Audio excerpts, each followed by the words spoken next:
যুবক ডাক দিয়া কয় ইয়া রাসূলুল্লাহ ইয়া হাবিবাল্লাহ পয়গম্বর ওগো নবী আমি কাফনের কাফন শুধু পুরুষ মানুষের ডা চুরি করি না মহিলাদের ডাও চুরি করছি নাউজুবিল্লাহ ইয়া রাসূলুল্লাহ ইয়া হাবিবাল্লাহ ওগো পয়গম্বর আমার জিন্দেগিতে এমন একটা দুর্দর্শ ঘটনা আছে ওগো পয়গম্বর মহিলা যুবতীদের কাফনের কাফন চুরি করতে করতে লম্বা সময় পার করেছি হঠাৎ কইরা মদিনার ভিতরে লোকজন অনেক দিন যাবত ইন্তেকাল করে না কিছুদিন পরে একটা যুবতী মেয়ে মারা গেল রাতের বেলায় যখন মানুষগুলা ঘুমায়া গেল ওগো পয়গম্বর সব মানুষ যখন ঘুমের ভিতরে বিভোর আমি প্রতিদিনের মতো ওইটা যাইয়া যুবতী মেয়েটার কবরটা খুনলাম আমি যুবতী মেয়ের কবরটা খনন করার পরে আমি কাফনের কাপড়টা যখন সরাইছি ওগো পয়গম্বর ওই মেয়েটার চেহারা দেখে আমি আর নিজেকে ধরে রাখতে পারি নাই ইয়া রাসূলুল্লাহ ইয়া হাবিবাল্লাহ ওগো পয়গম্বর এই মেয়েটার সাথে আমি মৃত্যু দেহর সাথে জিনায় লিপ্ত হয়ে গেছি নাউজুবিল্লাহ বলেন তো এর চাইতে জঘন্য কোন কাজ আছে ও পয়গম্বর ইয়া রাসূলুল্লাহ ইয়া হাবিবাল্লাহ নবী আমি ওই মেয়েটার সাথে জিনায় লিপ্ত হয়ে গেছি কারণ মেয়েটা তো এখন মৃত কিচ্ছু বলতে পারবে না আমি জিনা করার পরে যখন কাফনের কাপড় গোলারে নিয়া আমি যখন রাস্তা দিয়া রওনা করছি কে যেন পিছন দিয়া ডাক দিয়া কয় এই যুবক রে আমি আমার জিন্দেগিতে আমার শরীর আমার চেহারা কোনো গায়রে মাহরাম ব্যক্তিকে দেখাই নাই আজকে আমার অসহায়তার ভিতর দিয়া আমার মৃতদেহের সাথে তুই যে জিনা করলি যে অপরাধটা করলি আজকে আমি তোকে বাধা দিতে পারি নাই আমি আল্লাহর আদালতে বিচার দিলাম আমার আল্লাহ যেন তোর বিচার করে বলেন তো দেখি বিচারকারী আল্লাহ আছে না নাই আরো জোরে বলেন আছে না নাই অন্ধকারে হোক প্রকাশ্যে হোক গোপনে হোক সব জায়গায় দেখে কে আরো জোরে বলেন কে এই কথাটা যখন নবীদের সামনে বলছে আমার পয়গম্বর ডাক দিয়া কয় যুবক রে কাফনের কাফন চুরি করস ওই গুনাহটাও মাফ হয়ে যাইতো কিন্তু এখন তুই যেই খবরটা দিলি রে যুবক এই কথা শোনার পরে আমি নবী ঠিক থাকতে পারতেছি না আমার সামনে থেকে চইলা যা যুবক নবীজি যখন এই কথা বলছে যুবক পাহাড়ের একটা গুহার ভিতরে যায়া আমার রব্বুল আলামিনকে এমন ভাবে ডাক দিছে মালিক আল্লাহু আকবার ডাক দিছে ওগো আরশে আজিমের মালিক পয়গম্বর আমাকে সরাইয়া দিল আমার জিন্দেগির গুনাহ সম্পর্কে আমার পয়গম্বর আমাকে সরাইয়া দিল ওগো আল্লাহ আমি শুনছি কুল ইয়া ইবাদিয়াল্লাযীনা আসরাফু আলা আনফুসিহিম লা তাকনাতু মির রাহমাতিল্লাহ ওগো আল্লাহ আমি শুনছি দুনিয়ার সবার চাইতে মা বাবার চাইতে নবীদের চাইতে আল্লাহ আপনার দয়া বেশি মারহাবা কোন ওগো আল্লাহ এই পাপী আপনার কাছে ধরা দিছে গো মাওলা আপনি আমার জীবনের গুনাহটারে মাফ কইরা দেন জন্ম আমার নবীর যুগে হলে আবার কোন জন্ম আমার নবীর যুগে হলে দিনী কত আলোচনায় থাকতাম আমি অধম মারহাবা দিনী কত আলোচনায় থাকতাম আমি অধম সামনে রসূল পাক হতো সাথে সাহাবাগণ বকর মোর ওসমান আলীর সঙ্গী কেমন হতো, জন্ম আমার নবীর যুগে হলে,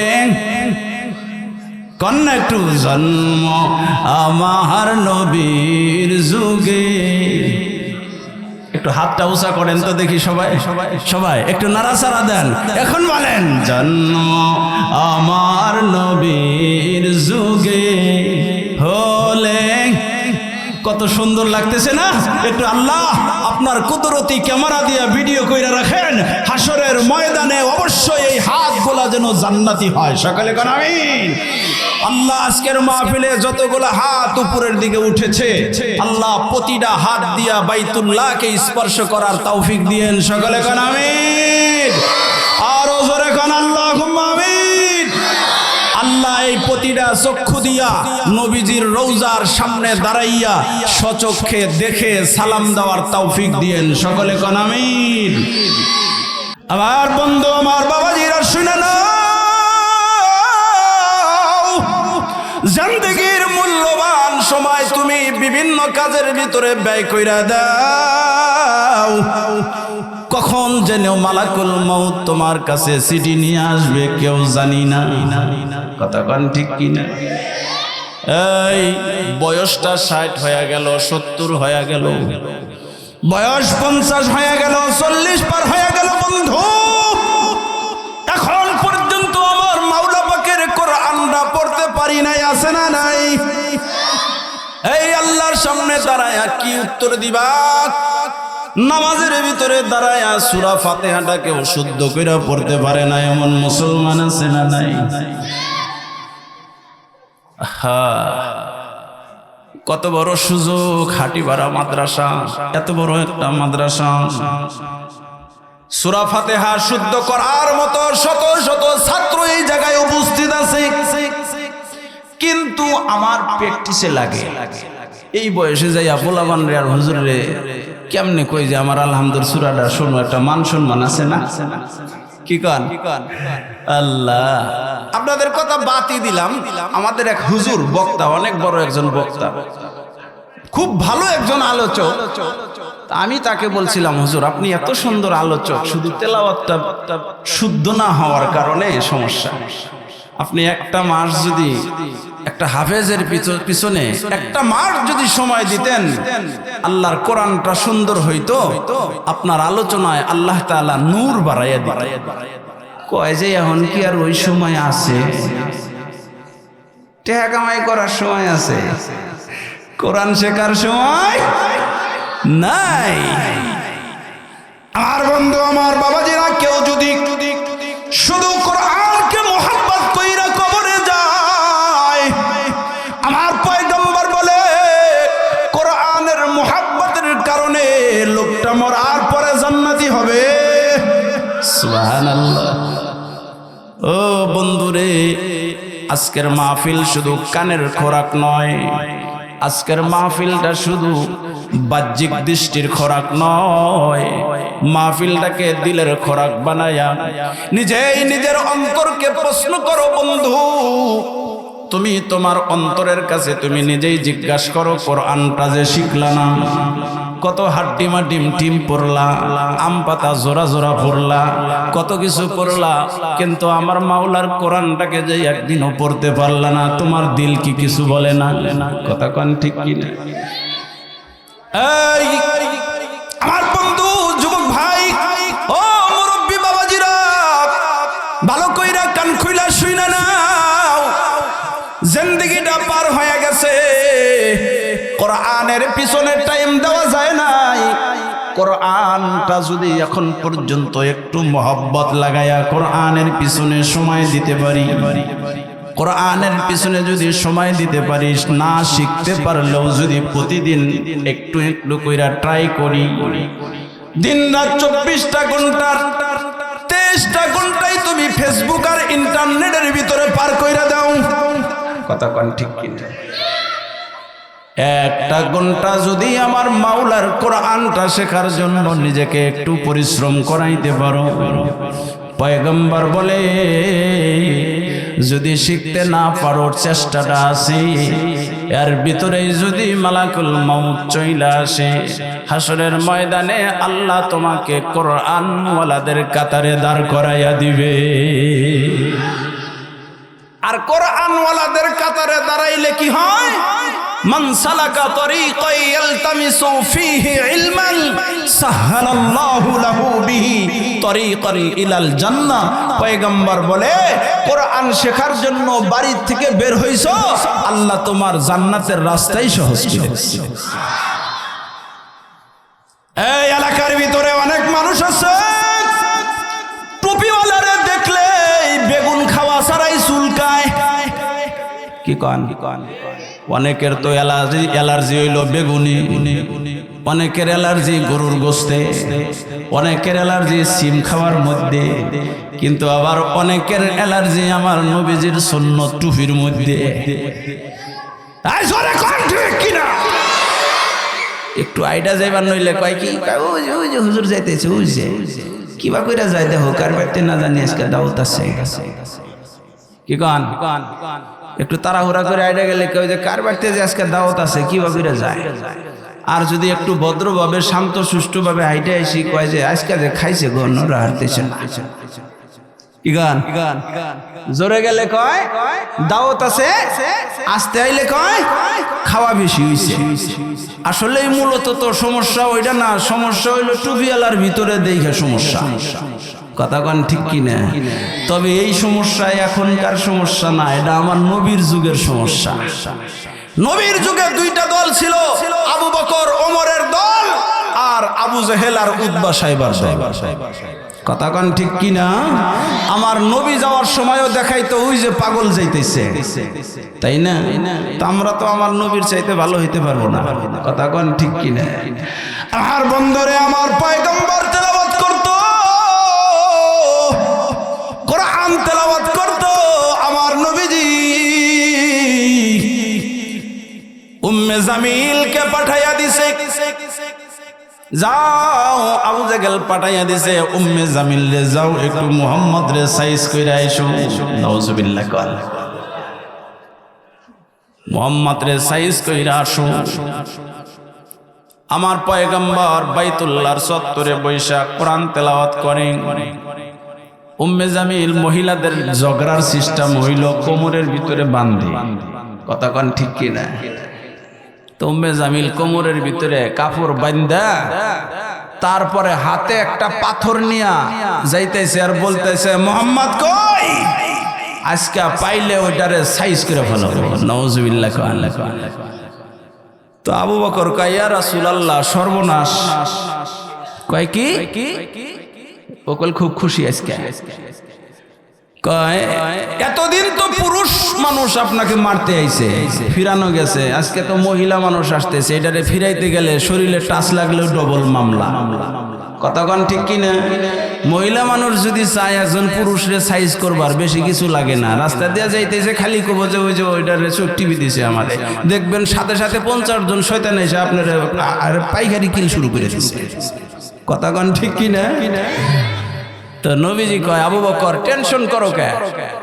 কয় উম্মে জামিল আসতেছে মারার জন্য, আপনাকে আমার টেনশন না? কয় কোনো চিন্তা নাই, তুমি খালি দাঁড়াইয়া দাঁড়াইয়া দেখো, আমি এখানে আল্লাহর কোরআন পড়বো, উম্মে জামিল আমার কিচ্ছু করতে পারবে না।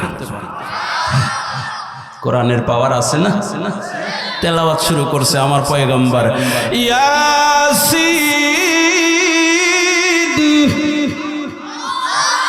ওয়াল কুরআনিল হাকীম ইন্নাকা লামিনাল মুরসালিন আলা সিরাতিম মুস্তাকিম। আমার পয়গম্বর সূরা ইয়াসিন তেলাওয়াত করে। উম্মে জামিল কাছে আইসা আবু বকর রে জিজ্ঞাসা করে, আবু বকর, এই আবু বকর, তোমার নবী মুহাম্মদ কই? সুবহানাল্লাহ। তোমার নবী মুহাম্মদ কই? আমি মুহাম্মদকে খুঁজতেছি, আমি মুহাম্মদকে আজকে হাতে হাতের কাছে পাইলে তাকে আমি আঘাত করতাম। আবু বকর তাকাইয়া দেখে আমার পয়গম্বর কোরআন তেলাওয়াত করতেছে আমার পাশে বৈশা বৈশা। উম্মে জামিল দেখে না, এই জন্যই তো জিজ্ঞাসা করতেছে। আবু বকর কয়, উম্মে জামিল যখন দেখে না তাহলে আমার বইলা লাভ কি? আবু বকর কয়, কোথায় আছে তুমি খুঁজা নাও। মারহাবা কয়, কোথায় আছে খুঁজা নাও। কারণ আবু বকর দেখছে যদি বলে আমি জানি না তাহলে মিথ্যা কথা হয়। কথা কন ঠিক কিনা? আবার যদি আবু বকর বলে এই যে আমি দেখতেছি এই জায়গায় নবী তেলাওয়াত করে, আবার উম্মে জামিল বলবো যে কো আমি তো দেখি না, তাও মিথ্যাবাদী হবে। এই জন্য আবু বকর ডাক দিয়া কয়, কোথায় আছে তুমি খুঁজা বের কইরা নাও। উম্মে জামিল মহিলা মানুষ, হাতের ভিতরে পাথরটা নিয়ে চলে গেছে। আবু বকর আমার পয়গম্বরে ডাক দিয়া কয়, ওগো নবী, ওগো পয়গম্বর, আমি দেখি শুনি আপনি কোরআন তেলাওয়াত করতেছেন। উম্মে জামিল কেন দেখলো না? আমার পয়গম্বর ডাক দিয়া কয়, আবু বকর রে, ও আবু বকর, তুমি কি কোরআনের ভিতরে তেলাওয়াতে বুঝো নাই, শোনো নাই?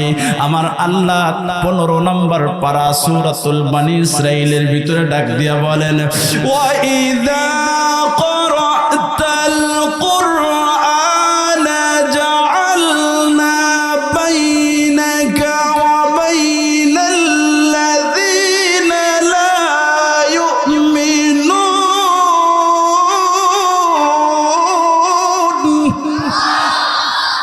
লা ইউমিনুন বিল-আখিরাতি হিজাবাম মাসতুরা। আমার আল্লাহ তাআলা এই আয়াতের ভিতরে ডাক দিয়ে কয়, এই দুনিয়ার মানুষ, তোমরা যখন কোরআন পড়বা, ঈমানটা যখন মজবুত হয়ে যাবে, তুমি কোরআন পড়নেওয়ালাকে আমি আল্লাহ কাফেরদের মাঝে এমন একটা পর্দা দিয়া দিব, হিজাবাম মাসতুরা, এমন একটা পর্দা দিয়া দিব, কোরআন পড়নেওয়ালাকে কোনো কাফের মুশরিক ক্ষতি করতে পারবে না। আল্লাহু আকবার। দুনিয়ার মুসলমান, আজকে তোমরা টুপিওয়ালাদের দেখা চোখ রাঙ্গিয়ে তাকাও। আজকে মনে করতেছো আমরা চোখ রাঙ্গিয়ে তাকাই, ক্ষমতা আছে এই জন্য। ও বন্ধু, সামান্য আঘাত করতে পারো, কিন্তু আমার আল্লাহ তাআলা তোমাদের মাঝে আমাদের মাঝে এমন একটা ডিভাইডের সৃষ্টি করে দিবে, এমন একটা পর্দা দিয়া দিবে, দুনিয়ার বাহাদুরি শেষ হয়ে যাবে। আমার আল্লাহ কোরআনওয়ালাদেরকে কবরের ভিতরে এমন মেহমানদারি করবে, তোর বাহাদুরি দুনিয়ায় শেষ, কোরআনওয়ালার বাহাদুরি কবরে শুরু। সুবহানাল্লাহ, সুবহানাল্লাহ। এই বন্ধুরা, আজকে এই মাদ্রাসার ফুলের বাগানের দিকে তাকাইলে দিলটা ভইরা যায়। কথা কোন ঠিক কিনা? আপনাদের কালিহাতি থানা নয়, শুধু পুরা টাঙ্গাইল জেলা চেনে হাটিপাড়া মাদ্রাসা। বিশ্বাস হয় না আপনাদের? পুরা টাঙ্গাইল জেলা চেনে, এক সময় পুরা বাংলাদেশ চিনবে ইনশাআল্লাহ, পুরা বাংলাদেশ চিনবে। এটা আমার দিল বলতেছে। আমার আগে মুফতি ইব্রাহিম খলিলুল্লাহ জিহাদি ভাই বলেছেন, এখানে আল্লাহওয়ালাদের পা পড়েছে, এটা অবশ্যই পড়েছে, তা না হলে মাদ্রাসা দিন দিন কেন আরো অগ্রগামী হচ্ছে, তাই না? কিছু কিছু মাদ্রাসা আছে কয়েক বছর চলার পরে হুজুরও জুম ধরে যায়, কমিটিও জুম ধরে যায়। কথা কোন ঠিক কিনা? আর এইখানে শুধু যেমন নূর চমকাচ্ছে, আলহামদুলিল্লাহ কোন, আপনারা পুরা এলাকায় একটা মানুষ দেখাইতে পারবেন না যে রাত 4টায় উঠে কোরআন পড়েন। আছে? শুধু মাদ্রাসা গোলার ভিতরে এই রাত 10টায় 11টায় ঘুমায়, ফজরের আগের থেকে আল্লাহর কোরআন তেলাওয়াত শুরু হয়ে যায়। এই শত্রুতা করলে সাবধানে কইরো বন্ধু, কপালটা পুইরা যাবে, কপালটা পুইরা যাবে। কারণ মাদ্রাসার সাথে দুশ্মনী সরাসরি আমার রসুলের সাথে আল্লাহর সাথে দুশ্মনী। কথা কোন ঠিক কিনা? ও বন্ধুরে, জিন্দেগিটাকে এমন ভাবে সাজাও যেই জিন্দেগির ভিতরে আমল হবে অল্প কিন্তু জান্নাত পায়া যাইবা তাড়াতাড়ি। মারহাবা কোন? আমার পয়গম্বর বলে এমন কিছু আমল দিয়া সাজাও, আখলিস দীনাকা ইয়াকফিকাল আমালুল কলিল। পয়গম্বর কয় জিন্দেগি 60 বছরের আমল যদি ছোট হয় সমস্যা নাই, কিন্তু আমল যদি ইখলাসওয়ালা হয়, ইখলাসওয়ালা আমলের দাম আমার আল্লাহর কাছে অনেক বেশি। অল্প আমল কিন্তু ইখলাস আছে, আমার নবী কয় অল্প আমল দিয়ে তুমি জান্নাতের প্রবেশ করতে পারবা। আপনাদের কাছে আমার একটা জিজ্ঞাসা, বলেন তো দেখি, এই আমি যে আয়াতে কারিমা তেলাওয়াত করেছি 60 বছর 70 বছর 50 বছর যাই হোক, এই যে জিন্দেগির যে গুনাহ আছে, গুনাহগুলারে একটু ধুইয়া মুইসা পরিষ্কার কইরা নিজেকে পবিত্র বানানো দরকার আছে না নাই? এই যে যত দামি কাপড়ই পরি, যদি এইটা গায়ে দেই একদিন 2 দিন 3 দিন গায়ে দিতে এটা ময়লা হবো না গো? তো ময়লা হইলে কি এটা কাপড়ের দোষ? দোষ হইল আপনার, আপনি পরিষ্কার করেন না কেন? কাপড় ব্যবহার করলে ময়লা হবে, তাই না? কাপড় ব্যবহার করলে ময়লা হবে। এখন এটাকে পরিষ্কার করার সিস্টেম আছে, এটা হলো সাবান। কথা কোন ঠিক কিনা? আমাদের জিন্দেগি যে গুনার হবে 60 বছর 70 বছর 80 বছর জিন্দেগি যে আমরা গুনাহ দিয়ে নাপাক করব, এটা আমার আল্লাহও জানে। জানার পরে এইটাকে দুইয়া মুইসা পবিত্র করার জন্য তওবা নামক সাবান আল্লাহ দিয়া রাখছে। আরো জোরে কন্না সুবহানাল্লাহ। তওবা করলে লাভ আছে। আজকের থেকে এই মাহফিল থেকে যাবেন, যারা কোরআন পড়েন নাই এতদিন, আজকের থেকে তওবা করে যাবেন। কালকের থেকে একটু একটু করে ট্রাই করবেন, কারণ যাদের 50-60 বছর হয়ে গেছে জিহ্বাটা আগের মতো নড়ে না। কথা কোন ঠিক কিনা? একটু একটু করে ঘইসা মাইজা পরিষ্কার কইরা কোরআনটারে শেখার চেষ্টার নিয়তে যদি তওবা কইরা আল্লাহর রাস্তায় বের হই, আল্লাহ বলে ফাউলাইকা ইউবাদদিলুল্লাহু সাইয়্যাতিহিম হাসানাত, পিছনের সব গুনাহ মাফ কইরা নেকি দিয়ে বদল কইরা দি। আরো জোরে কন্না সুবহানাল্লাহ। কাপড় দেওয়ার জন্য সাবান আর দিল পরিষ্কার করার জন্য তওবা। কথা কোন ঠিক কিনা? আমার নবীর কাছে একজন লোক আইছে, সময় তো চলে যাইতেছে, সময় খুব সংক্ষিপ্ত। আমার পয়গম্বরের কাছে এক লোক আইছে, ইয়া রাসূলুল্লাহ, আমি যদি কালেমা পড়ি, আমি তো মুসলমানই, কিন্তু আমার একটা বদ অভ্যাস আছে, অভ্যাসের কারণে জীবনে অনেক নাফরমানি হয়ে গেছে, আল্লাহ তওবা করলে কি মাফ করবে? নবীজি কয় হ্যাঁ, তওবা করলে সব ক্লিন হয়ে যাবে, পরিষ্কার হয়ে যাবে। তো যুবক বারবার বলতেছে, ইয়া রাসূলুল্লাহ, আমার যে গুনাহ, এই গুনাহ আল্লাহ মাফ করবে না। তো নবী বলতেছে মাফ করে দিব, তোর টেনশন নাই, তুই তওবা কর। তো যুবক তারপরে মনের ভিতরে একটা দ্বিধা দ্বন্দ্ব, কনফিউশন, আল্লাহ মাফ করে কি করে না, আমার যে গুনাহ। তো বারবার বলার পরে নবী বলতেছে, তোর এমন কি গুনাহ একটু কত দেখি। তো কয়, ইয়া রাসূলুল্লাহ, মক্কা মদিনায় কবরস্থানে যত মানুষ মারা যায় সব কবর খুইদা খুইদা আমি খালি কাফনের কাফন চুরি করি। নাউযুবিল্লাহ। জঘন্য কাম না? তা আমার নবী কয়, তুই আর কিছু পাইলি না? মানুষের শেষ সম্বল 3 টুকরা কাপড়, এইটাই তোর চুরি করা লাগবে?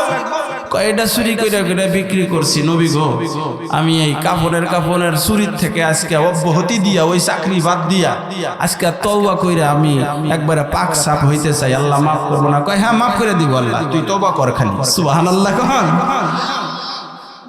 যুবক ডাক দিয়া কয়, ইয়া রাসূলুল্লাহ, ইয়া হাবিবাল্লাহ, পয়গম্বর, ওগো নবী, আমি কাফনের কাফন শুধু পুরুষ মানুষেরটা চুরি করি না, মহিলাদেরটাও চুরি করছি। নাউযুবিল্লাহ। ইয়া রাসূলুল্লাহ, ইয়া হাবিবাল্লাহ, ওগো পয়গম্বর, আমার জিন্দেগিতে এমন একটা দুর্দর্শ ঘটনা আছে, ওগো পয়গম্বর, মহিলা যুবতীদের কাফনের কাফন চুরি করতে করতে লম্বা সময় পার করেছি। হঠাৎ কইরা মদিনার ভিতরে লোকজন অনেক দিন যাবত ইন্তেকাল করে না। কিছুদিন পরে একটা যুবতী মেয়ে মারা গেল। রাতের বেলায় যখন মানুষগুলা ঘুমায়া গেল, ওগো পয়গম্বর, সব মানুষ যখন ঘুমের ভিতরে বিভোর, আমি প্রতিদিনের মতো ওইটা যাইয়া যুবতী মেয়েটার কবরটা খুনলাম। আমি যুবতী মেয়ের কবরটা খনন করার পরে আমি কাফনের কাপড়টা যখন সরাইছি, ওগো পয়গম্বর, ওই মেয়েটার চেহারা দেখে আমি আর নিজেকে ধরে রাখতে পারি নাই। ইয়া রাসূলুল্লাহ, ইয়া হাবিবাল্লাহ, ওগো পয়গম্বর, এই মেয়েটার সাথে আমি মৃতদেহর সাথে জিনায় লিপ্ত হয়ে গেছি। নাউজুবিল্লাহ। বলেন তো এর চাইতে জঘন্য কোন কাজ আছে? ও পয়গম্বর, ইয়া রাসূলুল্লাহ, ইয়া হাবিবাল্লাহ নবী, আমি ওই মেয়েটার সাথে জিনায় লিপ্ত হয়ে গেছি। কারণ মেয়েটা তো এখন মৃত, কিচ্ছু বলতে পারবে না। আমি জিনা করার পরে যখন কাফনের কাপড় গোলারে নিয়া আমি যখন রাস্তা দিয়া রওনা করছি, কে যেন পিছন দিয়া ডাক দিয়া কয়, এই যুবক রে, আমি আমার জিন্দেগিতে আমার শরীর, আমার চেহারা কোনো গায়রে মাহরাম ব্যক্তিকে দেখাই নাই। আজকে আমার অসহায়তার ভিতর দিয়া আমার মৃতদেহের সাথে তুই যে জিনা করলি, যে অপরাধটা করলি, আজকে আমি তোকে বাধা দিতে পারি নাই। আমি আল্লাহর আদালতে বিচার দিলাম, আমার আল্লাহ যেন তোর বিচার করে। বলেন তো দেখি, বিচারকারী আল্লাহ আছে না নাই? আরো জোরে বলেন, আছে না নাই? অন্ধকারে হোক, প্রকাশ্যে হোক, গোপনে হোক, সব জায়গায় দেখে কে? আরো জোরে বলেন কে? এই কথাটা যখন নবীজির সামনে বলছে, আমার পয়গম্বর ডাক দিয়া কয়, যুবক রে, কাফনের কাফন চুরি করস, ওই গুনাহটাও মাফ হইয়া যাইতো, কিন্তু এখন তুই যেই খবরটা দিলি রে যুবক, এই কথা শোনার পরে আমি নবী ঠিক থাকতে পারতেছি না, আমার সামনে থেকে চইলা যা। যুবক নবীজি যখন এই কথা বলছে, যুবক পাহাড়ের একটা গুহার ভিতরে যায়া আমার রব্বুল আলামিনকে এমন ভাবে ডাক দিছে, মালিক, আল্লাহু আকবার, ডাক দিছে, ওগো আরশে আজিমের মালিক, পয়গম্বর আমাকে সরাইয়া দিল, আমার জিন্দেগির গুনাহ সম্পর্কে আমার পয়গম্বর আমাকে সরাইয়া দিল। ওগো আল্লাহ, আমি শুনছি, কুল ইয়া ইবাদিয়াল্লাযীনা আসরাফু আলা আনফুসিহিম লা তাকনাতু মির রাহমাতিল্লাহ। ওগো আল্লাহ, আমি শুনছি দুনিয়ার সবার চাইতে, মা বাবার চাইতে, নবীদের চাইতে আল্লাহ আপনার দয়া বেশি। মারহাবা কোন? ওগো আল্লাহ, এই পাপী আপনার কাছে ধরা দিছে গো মাওলা, আপনি আমার জীবনের গুনাহটারে মাফ কইরা দেন না। একটা না 40টা দিন যুবক পাহাড়ের গুহার ভিতরে খায়া না খায়া, গাছের পাতা খায়া, বিভিন্ন জিনিস খায়া আমার মালিকে পাকের কুদরতি পায়ে সিজদা দিয়া কান্দে।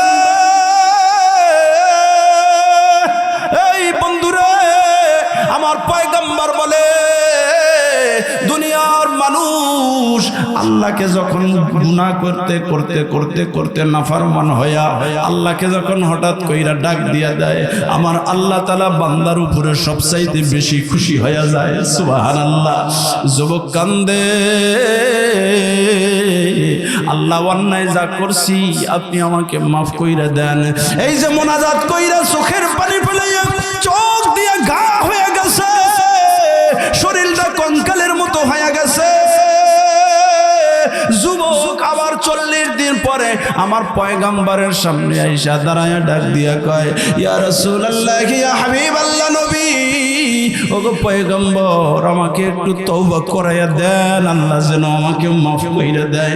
আমার নবী কয়, যুবক রে, তুমি আমার সামনে আইসো না, তুমি সামনে আসলে ওই গুনার কথা মনে হয়ে যায়। সাথে সাথে জুমুর জুমুর আওয়াজ দিয়া জিবরাইল আমার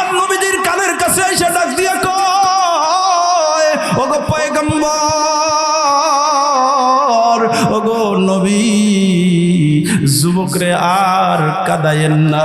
আল্লাহ তাআলা যুবকরে মাফ কইরা পিছনের জিন্দেগিটাকে পবিত্র বানায়া দিছে। আল্লাহু আকবার। এই যুবক ভাই, ও মুরব্বী বাবাজিরা, আমি আপনাদের কাছে প্রশ্ন করতে চাই, সেই আল্লাহ এখনো আছে না নাই? বন্ধু, তোমার জিন্দেগিতে কত গুনাহ হয়েছে, কত অপরাধ হয়েছে, কত নাফরমানি হয়েছে, কোরআন পড়তে পারো নাই, কোরআন ওয়ালাদের সাথে দুশমনি করতে করতে জিন্দেগির পিছনে ফালাইয়া দিছো। আজকে রাতে একটা প্রতিজ্ঞাবদ্ধ হও, হাটিপাড়া মাদ্রাসার মাহফিলের মাঠ থেকে আমার জীবনে অনেক নাফরমানি হয়েছে, অনেক নামাজ কাজা হয়েছে, কোরআন পড়তে পারি নাই।